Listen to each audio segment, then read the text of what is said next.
നമുക്ക് ഇന്ന് സവാള ഫ്രൈയോട് കൂടിയിട്ട് ചാള വറുക്കാം. അതിന് വേണ്ടി ഞാൻ കുറച്ച് ഉപ്പിട്ടു ചാളയിൽ, പിന്നെ 2 സ്പൂൺ മുളക് പൊടി, 1/2 സ്പൂൺ മഞ്ഞൾപ്പൊടി, ഇഞ്ചി വെളുത്തുള്ളി പേസ്റ്റ്.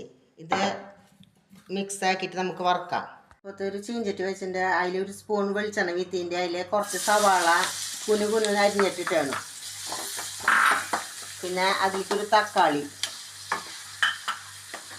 കുറച്ച് ഉപ്പ്,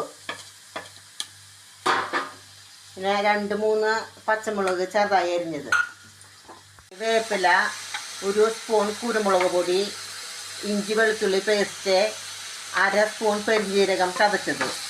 നമ്മുടെ സവാള നേരിയതായിട്ട് ഫ്രൈ ആയി.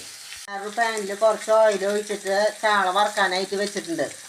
പിന്നെ നമ്മൾ ചെയ്യേണ്ടത് നേരിയതായിട്ട് ഫ്രൈ ചെയ്ത സവാളയിലേക്ക് നമ്മൾ ഈ വറുത്ത ചാള ഇടാം. ഇതൊന്ന് ഇളക്കിയിടാം.